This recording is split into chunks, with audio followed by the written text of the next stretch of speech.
Okay, and we'll go ahead and get started. Okay, well, first of all, I just want to say that I am glad that you're here. Okay, I'm glad you're here, and I hope you are all healthy. I hope you're all well. I hope your family members are all safe and healthy, and I really do hope that all of you are doing well. But at the same time, I want to acknowledge that everyone might be in a different place, and some of you might not be doing all that great. Some of you might have family members who are sick, or you know someone who's sick, or you maybe even know somebody who died, and um, and so my thoughts are with you. Some of you might be in financially difficult places with so many businesses closing down. This can be a financially difficult time. Some of you might be suffering from anxiety, or you worry about your parents or your grandparents or other loved ones. Maybe some of you are struggling with just the stay-at-home orders, or the inability to kind of see friends or meet people in person, or even give someone a hug. And probably all of us, well, I don't know, at least most of us, myself included, aren't feeling super ready about starting a new academic quarter. So to that, I just want to say, I see you, and that you are not alone. We are struggling together and grieving together as a community, as a nation, as a planet. This is something that is weighing on us all, is affecting all of us. And so all I can say is that we will get through this. Okay, I don't know when it will be over, but I do know it will end. All of our simulations, all the models show that it ends at some point. And as much as all of these kind of stay-at-home and social distancing orders kind of sucks, the models show that the more careful we are about spreading the disease, the longer it's going to actually take for the infections to stop. But we actually want it that way. A longer duration means fewer people are infected or in need of care at any one given time. So that means more lives are saved and things like that. But it does mean that this might last a while, and I don't know how long. But we will get through this. We will get through this.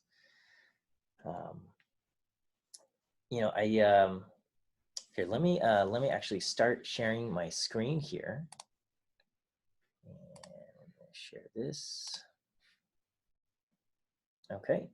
Let me bring up my participants panel. Okay.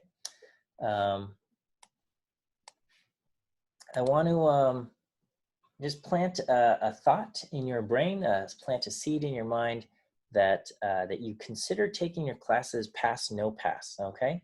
UCLA Academic Senate has given the option for students to take kind of all of their classes as pass, no pass. This is an option available to everybody. Normally, the statistics department requires that all of your classes that you take for the major are taken as for letter grade, right? So if you're majoring in statistics, which is most of you, you have to take your courses letter grade, and that's the normal policy. Okay, so don't make any decisions yet, right? I'm waiting for written confirmation, okay? But I have heard, discussions among the faculty that the statistics department is planning on relaxing that letter grade requirement, and that courses taken this quarter in spring 2020, if you take them pass, no pass, that they can still count for the major, okay? Again, don't make any decisions just yet. I believe the Academic Senate has also extended the time in which you can make your decision and all of that. That's been extended as well. So you don't have to make a decision today, but I do want to kind of plant this in your head. And I'm just waiting to get written confirmation that this indeed is the case for the statistics department. Okay, because I know that email sent out and it listed off a whole lot of stuff, and maybe you weren't quite sure what it meant for you in particular, and so the normal requirement in the stats department is that you have to take courses for letter grade for them to count for your major. But I think they're going to relax it. But again, wait for written confirmation there. Okay. If you do take this class for pass no pass, you need a 70% to pass. Okay. But 70% is a much lower bar to achieve than if if you're normally trying to kind of protect your GPA and all of that. You would need like a 90% for an A minus, a 93% for an A, and you're only allowed to lose so many points for, and every point feels like it matters. Okay, but that can add to kind of the mental stress and burden that you take on, and so especially in times like this, I want to say consider. Consider taking it pass no pass, and give yourself some breathing room so that if you mess up on an exam, if you mess up on a homework assignment, it doesn't feel like such a huge loss, or that it makes achieving a particular grade impossible. Okay, so I just kind of want to throw that out there, and we'll see. Okay, I do want to take a few minutes to talk about Zoom. I don't know if this is your first class of the day or second class or whatever it is, but I just want to kind of highlight a couple features on Zoom, okay? And so first of all, you probably can see your own mute and stop video icon to kind of mute or unmute yourself or turn off your video. And so, if you, so most of you, I think all of you are muted, which is great. And of course, if you have a question or something like that, you can unmute yourself. You can raise your hand and unmute yourself. Just if you need to stop your video for whatever reason, you can also do that. Okay, there is a participants icon. Okay, I think a manage participants. I think that's mine, but I think on yours it just says participants. You can click that, and that will list off all your classmates, all the people in the class. And at the bottom of there should be a couple buttons like raise your hand, and also a yes, no, go faster, go slower button. Okay, so if you see that, let me have you guys go ahead and click the yes button. Okay, go ahead and bring up the participants panel and go ahead and click the yes button. And this will be a good way for you to be able to provide some feedback to me during the lecture. Okay, so I'll give you guys a moment there. A lot of you guys are clicking it. We've got 64 participants in today's virtual lecture here, and I've got 52 of you, 53, a bunch of you saying yes. Okay, so so if you see that yes button, go ahead and click yes. Okay, so it looks like most of you found it. Okay, so right now I'm going to go ahead and click clear here.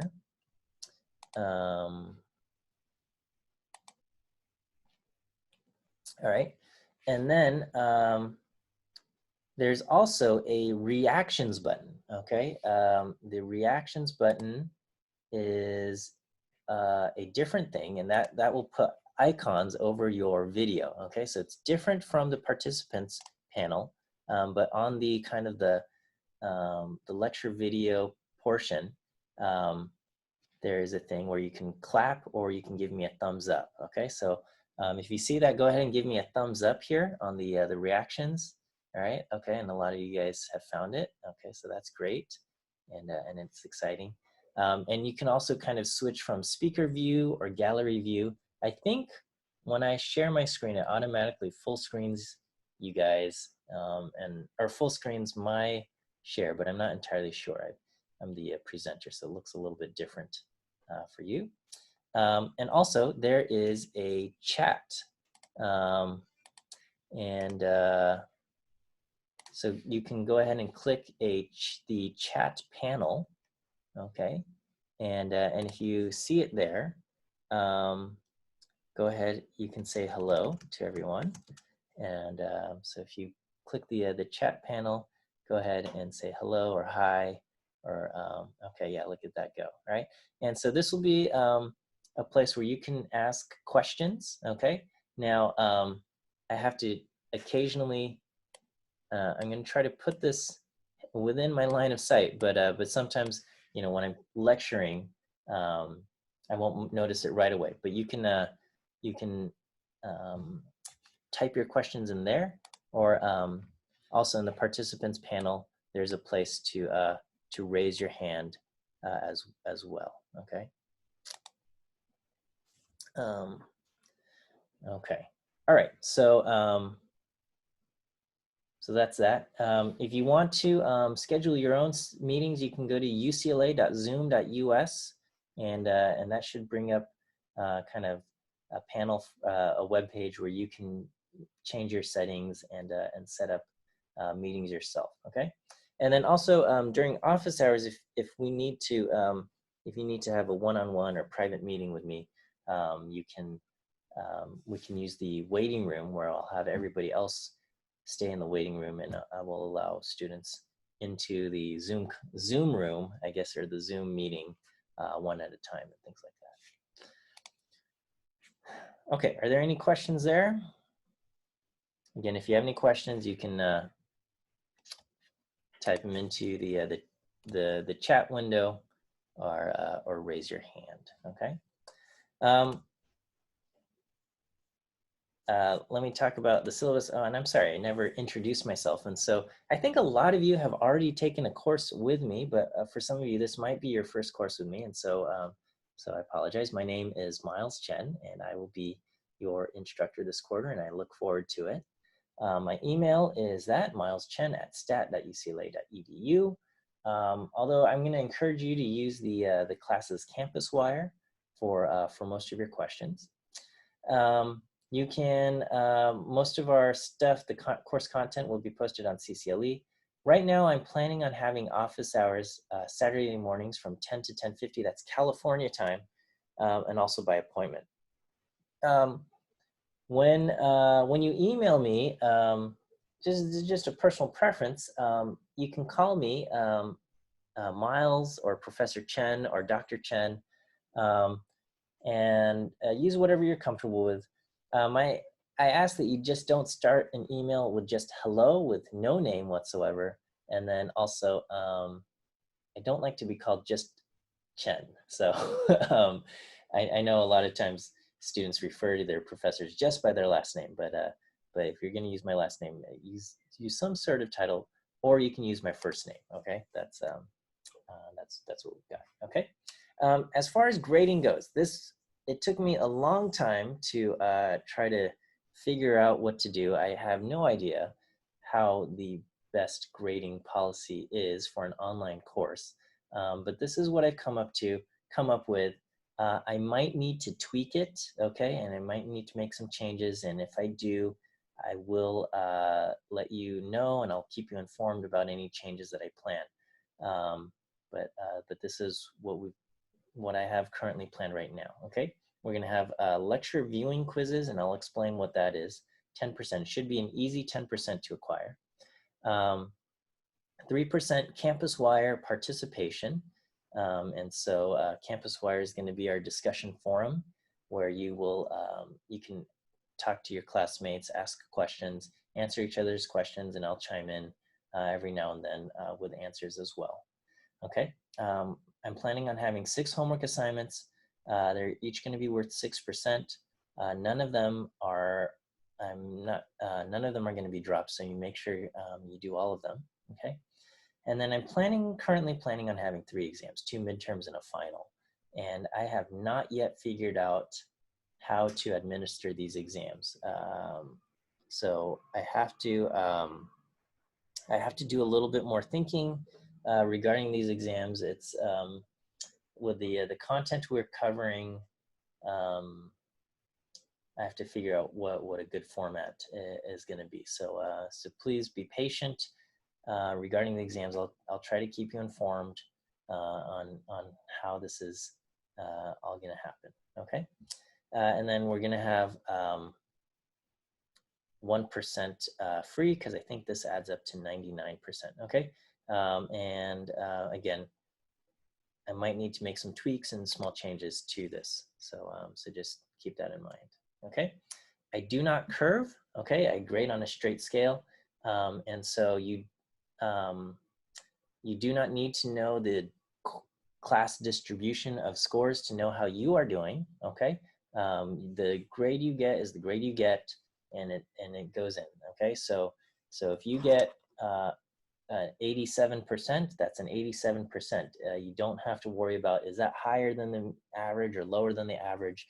Because I do not grade students based on relative performance to peers, okay? That's my philosophy for grading. I don't like to compare students against each other. I like to just compare students against what the homework or what the test asked of them, okay? The only grade that is determined relative to other student performance is the A+, okay? A+ is no different than an A as far as your GPA goes. It just looks a little bit fancy, okay? And that's that goes to the top 5% of students, so usually the top 4 students in a class of 80 students.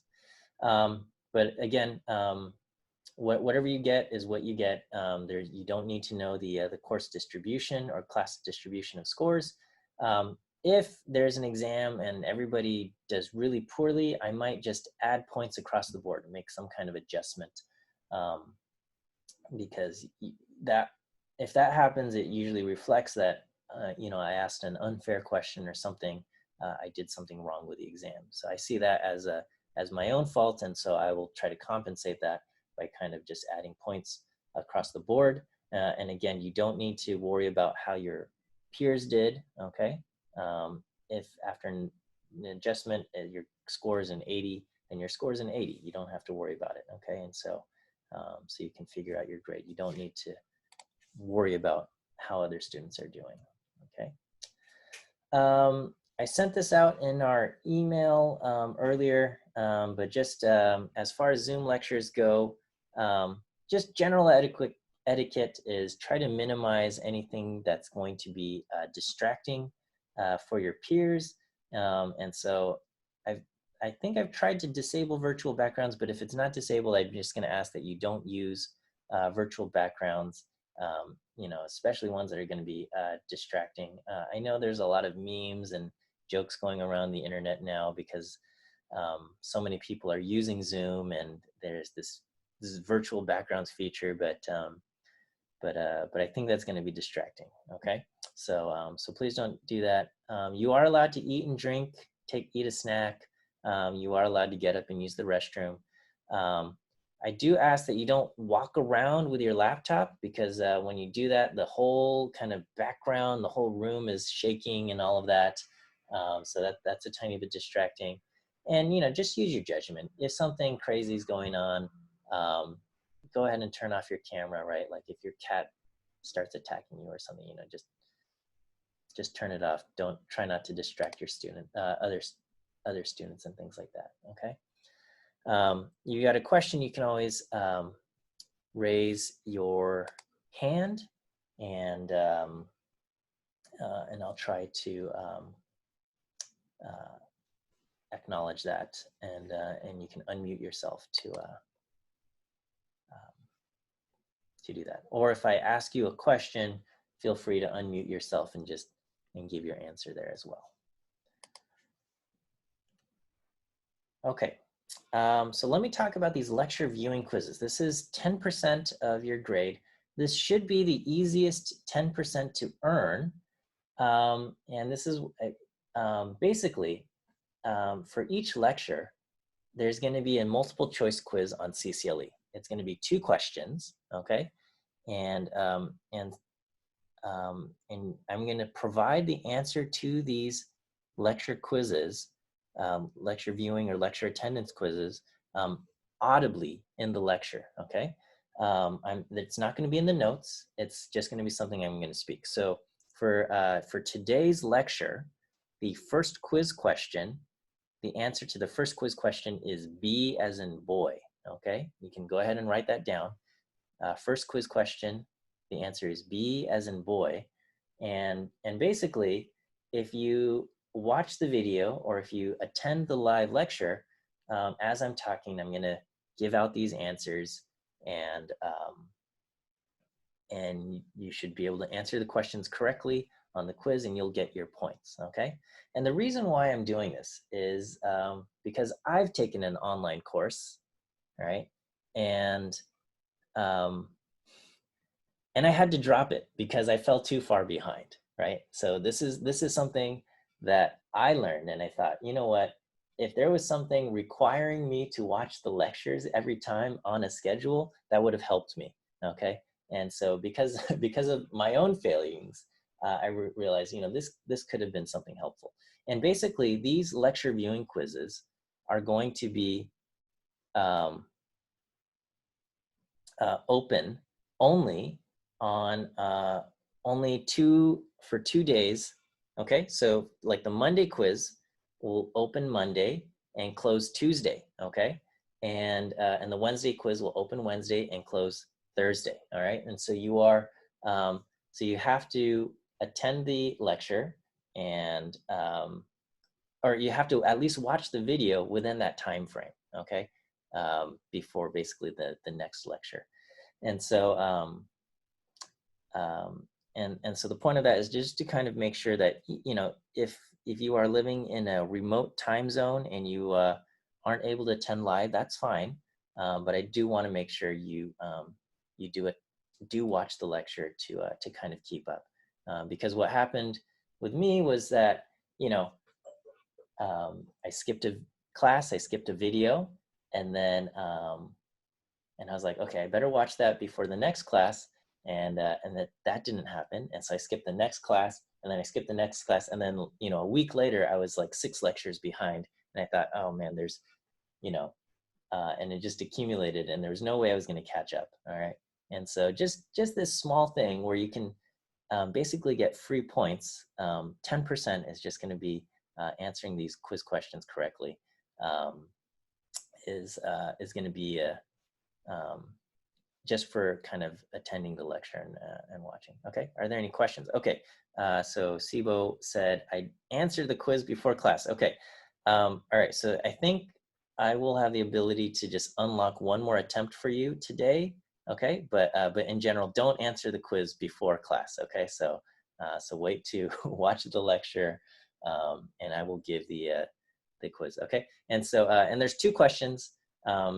And so I will give kind of the first answer somewhere in the first half, and I'll give the second answer somewhere in the second half.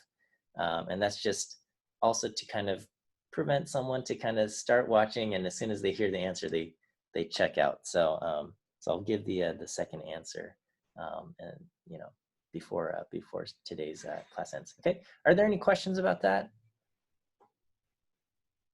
Sounds good. Okay, and so 10% just for watching the lecture, and I'll give you the answers directly. Okay, there's going to be homework assignments. The homework deadlines are California time, so if you live in a different time zone, please keep in mind what these deadlines are. Okay, and basically my late policy is that if it's an hour late, you get 5 points off. If it's 2 hours late, you get 10 points off. And it maxes out at 30 points a day, okay? And so just try to get your homeworks in on time. And if you need an extension, okay, I'm generally, I try to be understanding. And so if you need an extension, you can just submit your documentation with the homework assignment itself, and the grader will know to not penalize you for submitting it late. You'll get kind of a 3-day extension there. If you need something more than that, let me know. We can try to work something out, and I'll try to be flexible and understanding during you know, this kind of time of public crisis here. So we've got that. You know, more details of this are in the syllabus. Please do take time to go through the syllabus. Okay. Regarding office hours, I'm planning on having them on Saturdays, and I'm happy to meet with you and talk to you and things like that. I'm not going to be a huge fan of trying to haggle points in assignments, and actually my current plan is to delegate all regrades to the TA. And I still have to talk to the TA regarding how discussion sections exactly are going to work, or if we're even going to hold discussion sections, or if we're just going to hold extended office hours. So hold on how discussion sections are going to work. I'll get back to you there. Okay. All right, let's talk about what this class is about. Okay, this is Stats 102B, Computation and Optimization. And I believe this is going to kind of fall in the category of foundations for data science, all right?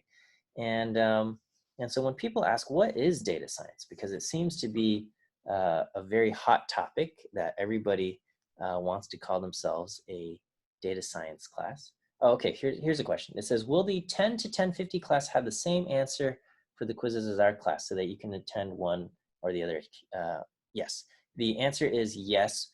Both classes, so for Monday's lecture, whether you attend the 10 o'clock class or the 11 o'clock class, you're going to have the same quiz answers. So I'm going to give the same answers to the 10 o'clock class and the same answers to the 11 o'clock class. So as long as you attend that day's lecture, whichever one, you will get the same answers, and you can answer your quiz correctly, okay? And again, the quizzes are only going to be open basically the day of the lecture and the following day. And that's just to kind of make sure that you attend on a regular basis. And you know, I just don't want you guys to fall too far behind. That's what's going on, okay? All right, okay, so going back to what data science is, there's this diagram I like to show, and it's a Venn diagram, and there's three basic areas: coding skills, or Drew Conway calls it hacking skills, math and stats knowledge, okay, and domain expertise, okay? And this is what it looks like, all right? So your coding and hacking skills are right here.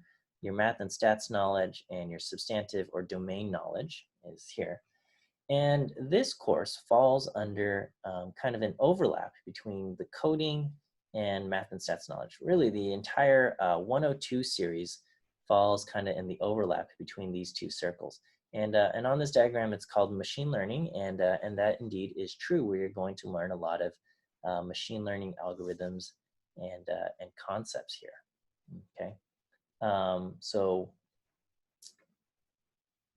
yeah, I expect a lot of, there's going to be a lot of coding to do, and you're going to have to combine it with, 100B is a prerequisite for this class, and so we're going to incorporate some of those concepts that you've learned in your mathematical statistics knowledge there. Okay, this area, data science, though, requires substantive expertise. Okay, and what that means is that whatever data that you are going to analyze, you need to know something about it. You cannot just say, well, I know a bunch of machine learning stuff, okay, but I don't know anything about this, right? So right now there's a lot of data surrounding the coronavirus and COVID-19 pandemic, and a lot of people are analyzing it. And I think there's a lot to learn and discover, but you want to have somebody with at least a little bit of epidemiology knowledge to do this, right? And so before you start analyzing this, at least read a few articles or a few introductory chapters on epidemiology, right, to get some basic concepts there. If you don't know certain background information, what you will learn and discover is going to be could be very wrong, okay? And so, and you won't have a sense of, are these results, crazy, right? So I think there's a lot of talk about for epidemiology, there's kind of an R factor, which is, basically how many people on average are infected by another person, and, what is a reasonable number? And now in your analysis, you might come down to some number, and it's some crazy huge number, and you wouldn't know it's a crazy huge number unless you had a little bit of substantive expertise, unless you have a little bit of background knowledge from epidemiology. So so that's important, okay? The stats major, okay, and I'm I'm very biased, but I'm a huge fan of the stats major here at UCLA. We provide, I think, a lot of knowledge or a lot of skills from the math and stats knowledge along with the hacking skills, the coding skills here, okay? All of our courses are kind of from these top two circles. We are not able to provide this bottom circle because kind of this data science can be applied to any field, right? It can be applied to medical data. It can be applied to market research and customer or business and finance data. It can be applied even to digital humanities stuff on literature and things like that. And so it can be applied everywhere. So we're not able to provide the substantive expertise across every single field. Okay, that's going to be up to you, right? If you are interested in getting a data science job for a sports company, okay, then you need to go out and learn about the sports and sports data in particular, right? You need to kind of focus and learn on a particular subject or particular domain to learn that.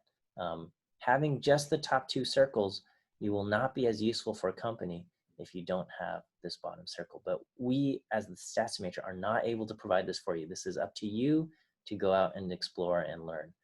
So pick subjects that you're interested in and learn that. All right, so let's talk about this course itself. So here, it says it presents materials from the overlap of coding skills and math stats knowledge, and that's true. And we will learn some machine learning algorithms. 102A is a prereq, okay, for this course. And so I'm gonna assume everybody is comfortable with writing code, all right? And this course, aims to prepare you for data science work, right? We're gonna teach you how these algorithms work. All the algorithms that we're gonna learn in this class, they're already implemented in really high quality code and high quality packages, right? They already, like if we're gonna learn k-means clustering, we're gonna learn k-nearest neighbors classification, we're gonna learn some of these things, and there's already functions in R that will achieve k-means clustering and achieve k-nearest neighbors classification and do this stuff for you. But in this class, I'm going to make you write the code yourself by hand to do this, right? And the purpose of that is that you will gain, I'm hoping that you will gain a deeper understanding of how these algorithms work. That if somebody asks you, can you explain how k-nearest neighbors works, you will be able to explain it to you, right? Sometimes if you interview for a company, you might get what's called a whiteboard interview, where you stand in front of a whiteboard, they ask you a question, and you basically have to teach on that subject, or you have to explain how you're going to achieve something. And I'm hoping by the end of this course, you will have learned some of that stuff, okay?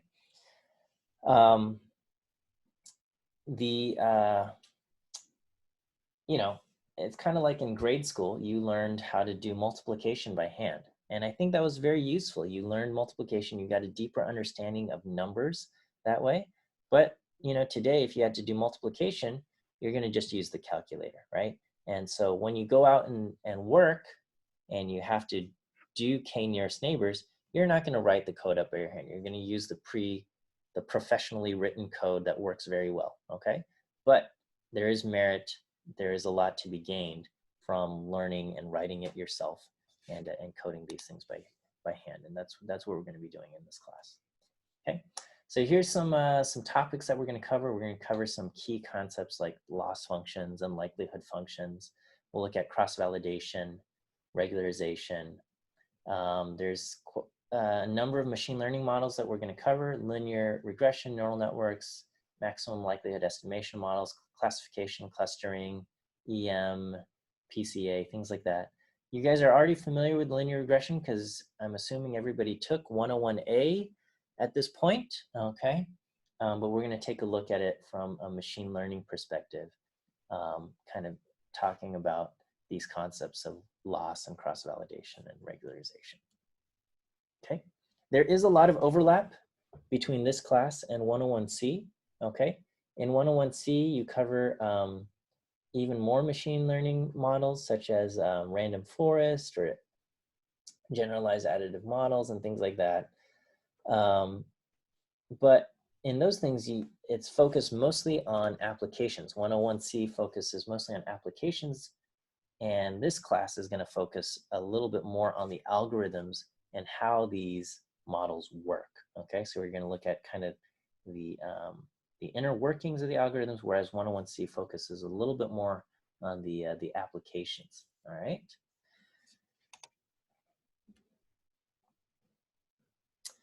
Okay, and just kind of giving you a bigger picture of the stats major as a whole. Stats 10, your intro stats class, or if you took AP stats in high school, will provide foundations to statistical thinking. Okay, and your stats 20 course and also 102A covers kind of these computational foundations, a lot of kind of coding backgrounds and coding ability.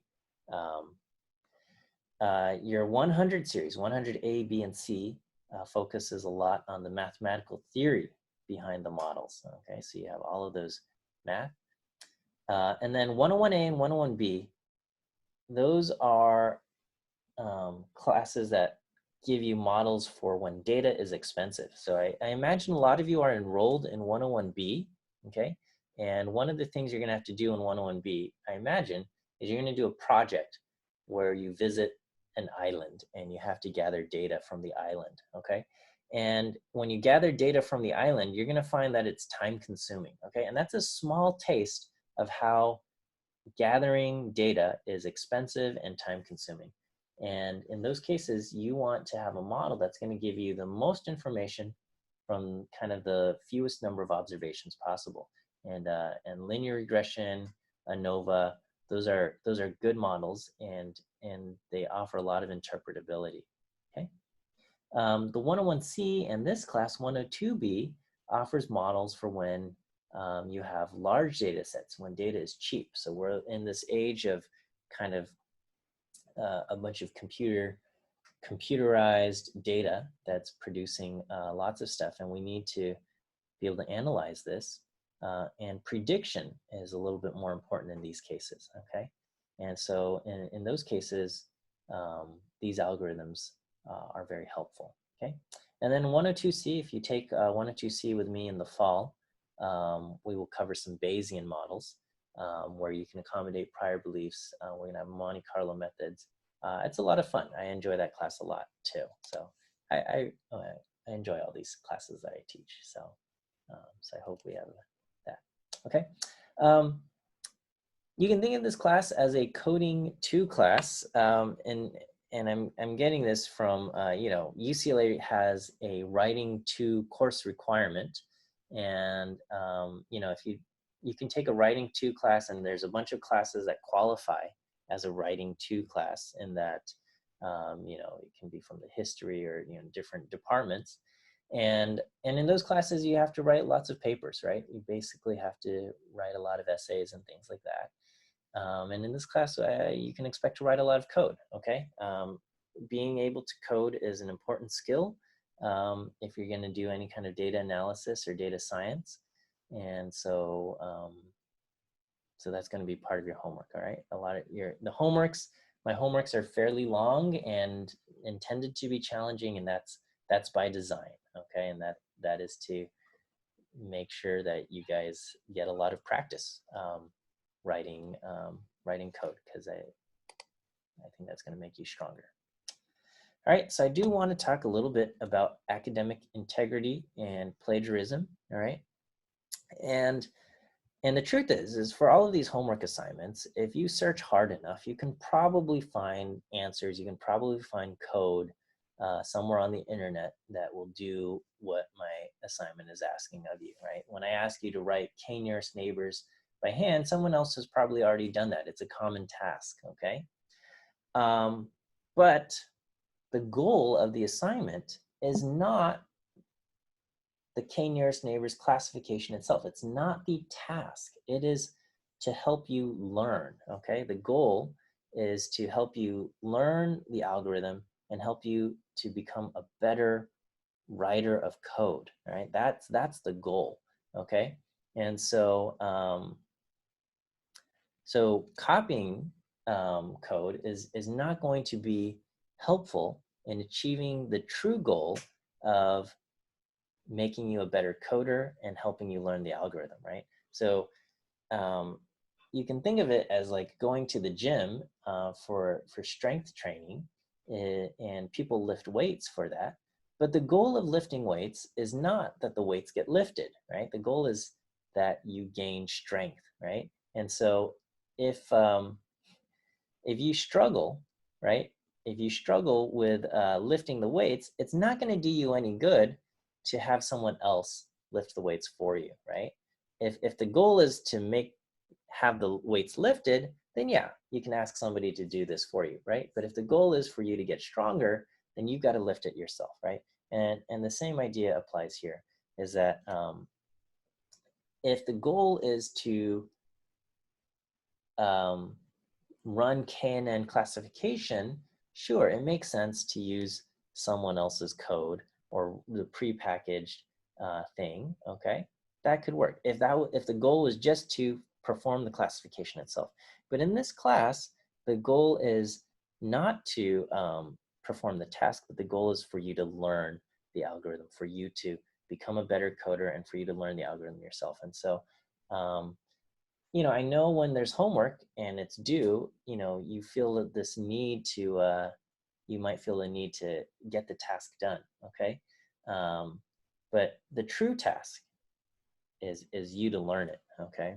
Um, so, um, I'm not trying to vilify anybody who plagiarizes or things like that, but I think it's a result of people confusing what the goals are. If you think the goal is to fill out the homework assignment, okay, then yes, it's going to be tempting to write down copy code and things like that when you get stuck, okay. But the goal again is your learning, and so keep that in mind, okay. Uh,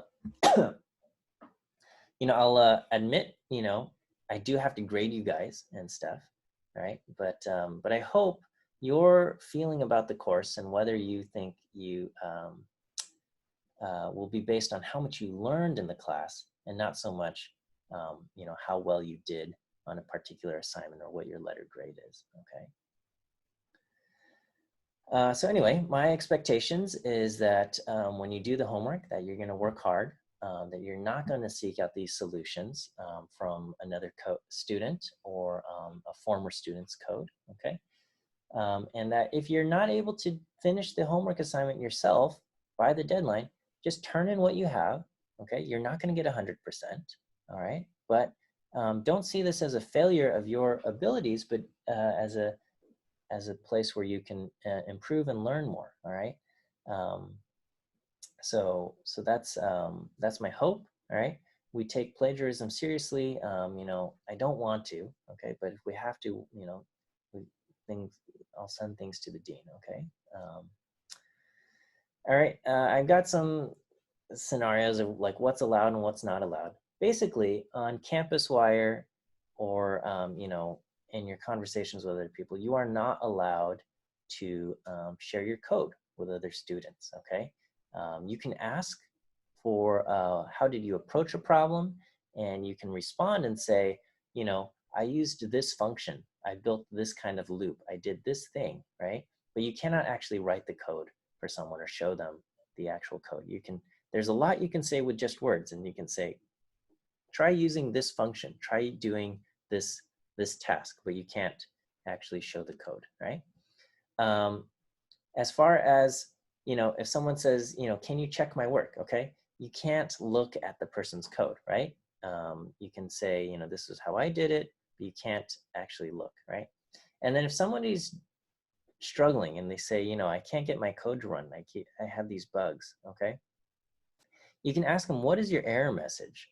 And from the error message, you might be able to help them find the problem, right? So if the error message says missing value where true false needed, that's going to be something that pops up if you have an NA statement inside an NA value inside an if statement, right? And you can say, well, check your if statements, make sure there's no NAs that are going to pop up in any of these things, right? But again, I don't want you to look at their code, right?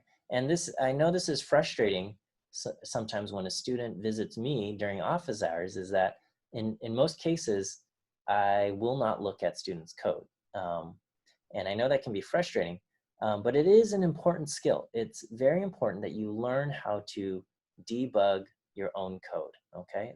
That's an important thing, right? If you get hired someplace and part of your job involves writing code and you're not able to debug your own code, you know, they might question, your value, the value that you bring to their company, right? It's an important skill to be able to read your own code and find out the problems that exist in your own code, right? You know, they, there are people that read each other's codes, and you have to kind of check each other's work. But it's important that you are able to debug your own code, and important that you're able to describe and explain the problems you have, right? So I know it can be frustrating, especially when you're experiencing some kind of issue and you just want somebody to kind of fix the thing that you've got, right? Because it works most of the time, except something happens, right? But again, the hope is by now, you've had enough coding practice where you've got some strategies for, investigating values and stuff. Oh my goodness, I've taken way too much time. It's already 11:49. Okay, I'm gonna skip ahead. And I just want to say a few things. Let me give you the second answer to the second quiz question. The second quiz question, the answer is E. Okay, so in this, the second quiz question for the attendance is E. Okay, I recognize it's 11:50. I do have a few more things I want to say in today's lecture. But if you need to sign out, but you can sign out. I just wanted to say a few things. Talking about life right now, life in times of uncertainty, especially amongst the coronavirus and all of that. Okay, first of all, I'm not a licensed therapist or counselor. I'm just some person who teaches stats classes. Okay, these are my own thoughts and opinions. I can't say I represent UCLA or the Department of Statistics or anything else. Okay, this is just me. All right, but it's coming from a place of love. All right, so I just want to say, right, we live right now, these are uncertain and scary times, okay? And I'm going to give you some tips and advice that might be helpful, okay? Maybe it's not helpful for everybody, but it might be helpful for you, all right? And before I get into them, just, cut yourself some slack, right? Not everyone is feeling 100% right now. Nobody wanted a spring quarter that was entirely online.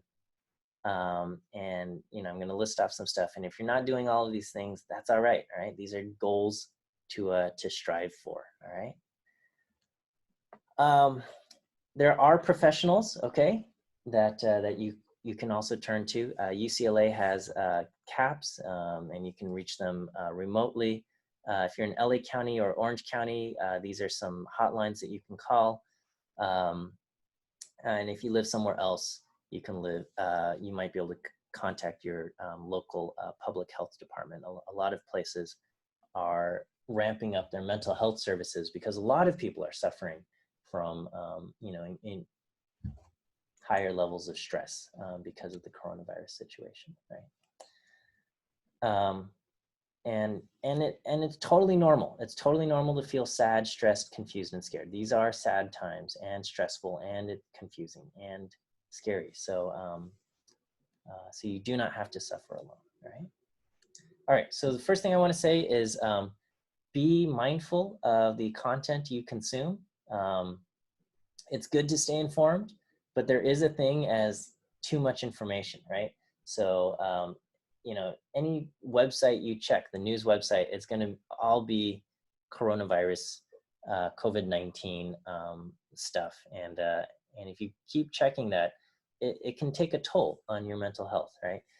If you're already prone to anxiety, I would encourage you to kind of limit your reading about the coronavirus to around once a day, all right? And that I think that's a good balance between staying informed, but also not, you don't want to be checking your phone every single hour, okay? That's not going to be good for you, okay? So just be mindful of that, okay? Take care of yourself. shower, maintain good hygiene. I know, you know, when you're living kind of in isolation and, you know, social distancing, it's easy to let certain things go. All right. But don't, right? Clean your room. You want to live in a place that you feel good about. You don't want to leave your food containers and things, you know, empty drink cans and cups all over the place. Okay, you want to feel clean about the place that you live in, right? If you're able to do some physical exercise, if you're able to eat healthy, do that as well. That's going to be helpful. So these are just some basic things, but you know, it's easy to let these things go, especially when we're socially distancing and we're not seeing other people, right? I also want to encourage you to connect with other people. This is going to require a lot of effort, okay? But you know, I would say pick 3 or 4 friends and say, hey, you know what, let's commit to meeting once a week and just to chat and check on each other and see how we're doing, right? Mark this in your calendar, put this in your calendar, not just say, hey, we did this once, hey, let's do it again at some time in the future, where you don't make any commitments, right? But if everybody says, hey, every week on Thursday at 3 p.m., we're going to meet together for an hour, I think that will be helpful for just staying connected, right? You don't want to live in isolation, okay? I'm not your dad, okay? But I do want to just kind of give you a caution about using instant pleasure devices, right? So things like drugs, alcohol, pornography, binge eating, these kinds of things, they can flood your brain with pleasure chemicals, and especially when people are feeling isolated and disconnected, you know, we're going to be seeking these things out, right? But you know, I want to say, you know, use caution. You don't want to turn to these things. You don't want to rewire your brain in such a way that you're going to be constantly turning to these things and becoming dependent on them. So just be careful. Again, I'm not your dad. I'm not trying to say, you know, how to live your life or anything, but that's something I want you to be mindful of. Okay. And lastly, you know, your health is important. Your health, whether your physical health, your mental health, spiritual and emotional health, far more important than your grades, okay? If you get sick, experience issues, let me know. I'll try to be as flexible and accommodating as possible within reason, all right? I'm here to teach you guys, and I'm here also to support you guys, all right? And so I look forward to a great quarter, and thank you guys for attending. It's really good to see you guys' faces, even though you're all little thumbnails. But it's really good to see you guys, and so I look forward to a quarter. Okay. Question was, is attendance for discussion sections mandatory? I'm still trying to figure out how discussion sections are going to work. So I have to talk to my TA, and we're going to figure that out. Will the homework be posted on CCLE? I will post homework on CCLE. I'm not going to post it for probably a couple days, just so, you know, I want to make sure we could kind of get into the rhythm of stuff. But yes, homework will be posted and collected on CCLE. All right, you guys, thanks for tuning in. And we'll see you guys on Wednesday. And, you know, stay safe, stay healthy out there, socially distance, wash your hands, take care of yourself. And I look forward to a good quarter with you guys. All right, see ya. Thank you, Miles. Oh, thank you. Let me see, how do I stop recording?